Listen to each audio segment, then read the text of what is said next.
Hey guys, welcome back to the EA Sports FC 25 Chesterfield Career Mode. Another 7 games for you guys here. So far, we're off to a fantastic start. 6 wins, 1 draw, and no losses at the moment. We have been cruising in this campaign, except in the Carabao Cup, which we were knocked out by Newcastle United. 5-1, not exactly the type of score I would hope for, but when it comes to Newcastle, when you play against a Premier League team, you just know.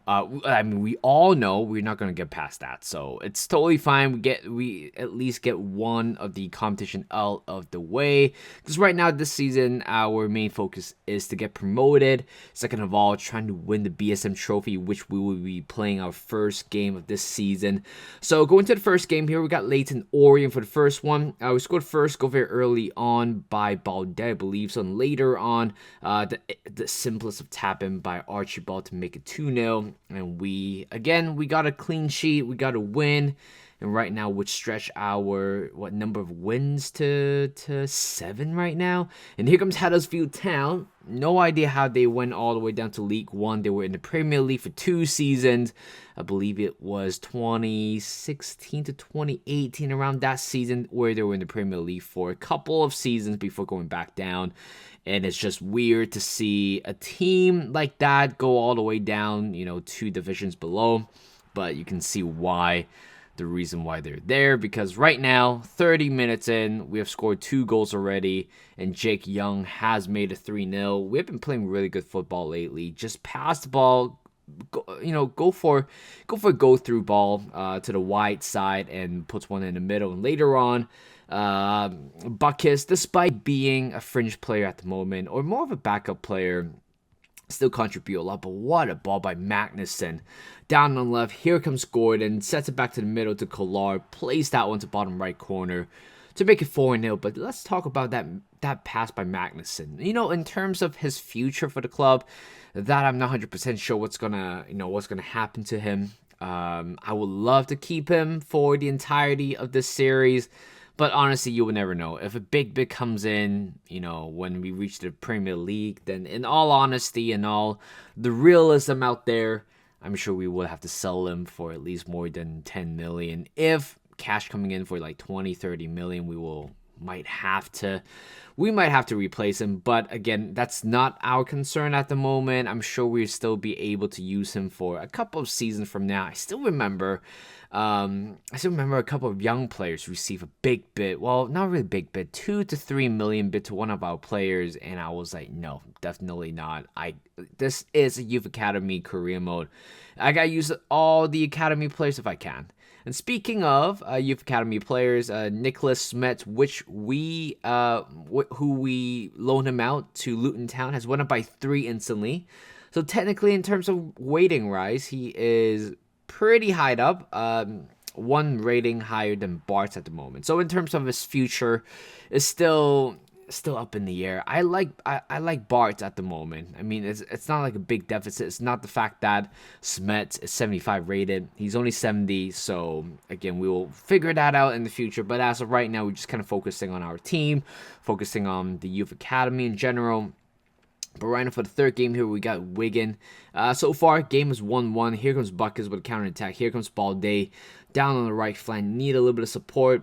Turn around, pass it back to Buckus and Archibald. It's there again. This guy's going to be the most underrated player we have.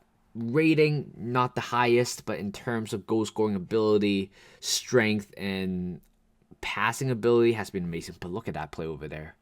And he want to smash that one in. Oh, imagine he scored that one.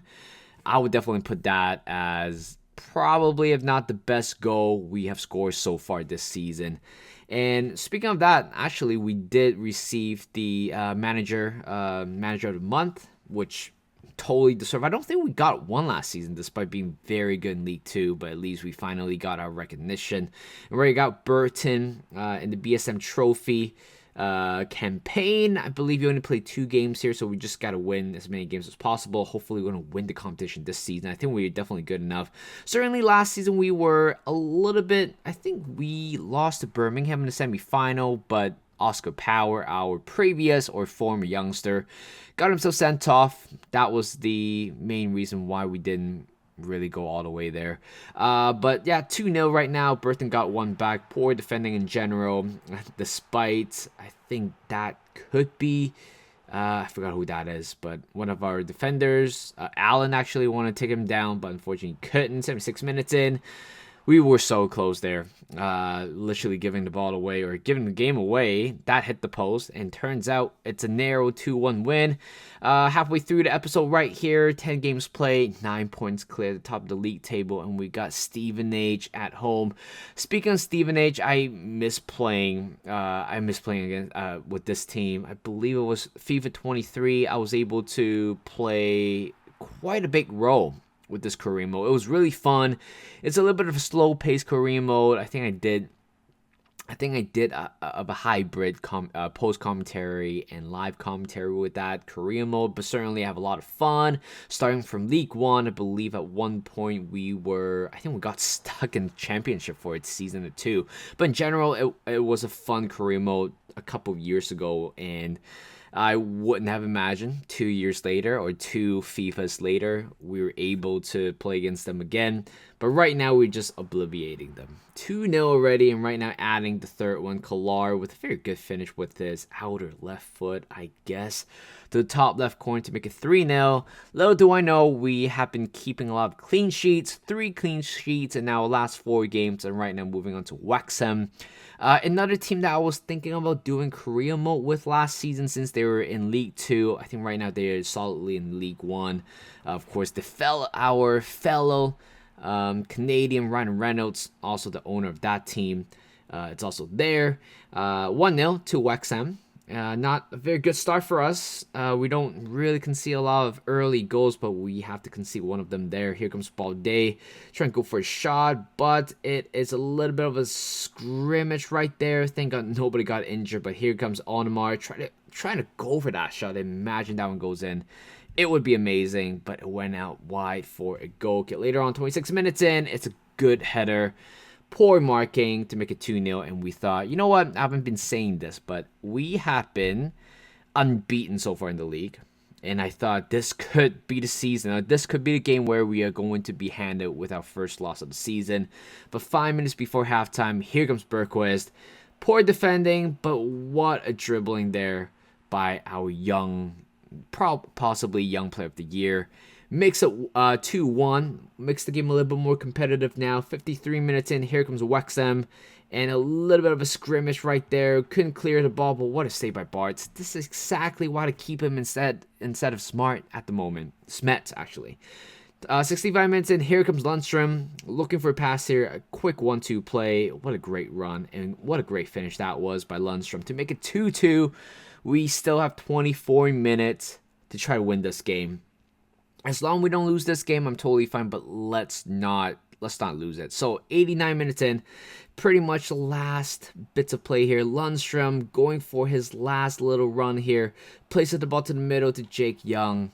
Should have definitely scored. If we did that, I would say one of the best game I ever played. From 2-0 down to a 3-2 win. But unfortunately, I thought we were going to grab something there from the corner. But instead, it was cleared away. Turns out it was a 2-2 draw. And our unbeaten run is still there. But this is, I believe, the final game of the episode. We got Derby County at home. But within 2 minutes in, we were literally off to a good start. Here comes Frank. Drills that one to top left corner to make it 1-0. And this is his first goal for the club. He hasn't been scoring a lot of goals, to be honest, but I'm sure he's going to grow into it. And 17 minutes in, here is Frank again. Sets the ball back to the middle to Onmar. Looking for a pass here, or else he can go by himself. Here comes Bergquist going for a shot. What a finish that was. Holy cow. I wish I didn't skip the replay and watch the goal from behind, because that is an absolute belter. The top right to make it 2-0. Game is pretty much done and dusted, but we still got to be a little bit more careful in terms of defending. Derby County got one back to make it 2-1, making the game a little bit more interesting. 60th minute, we still had the ball. Lundstrom going for a pass in the middle, sets it up to Frank to make it 3-1. Hasn't been scoring a lot of goals for him since he joined, but when he played this game, he was absolutely unplayable to make it 3-1. Game is pretty much done and dusted. But with one last chance here. Here comes a counter attack. What is Derby County players doing? Only 3 of the players at the back. And guess what? Kolar coming off the bench sets it up to Balde to make it 4-1. Wow. Sometimes you just gotta wonder, what is that type of defending by EA? It doesn't matter. 4-1 is the final victory. We are still unbeaten in the league, and of course grabbing our first win in the BSM Trophy campaign. And right now 12 points clear at the top of the league table. Things are still looking very well. I wouldn't be surprised if we go, we can go the entire campaign without a defeat. But let's stay humble and make sure we play it game by game. So that is it. Thank you guys for watching. Hope you guys enjoyed this video. Like this video, subscribe to my channel, and I'll see you guys in a bit.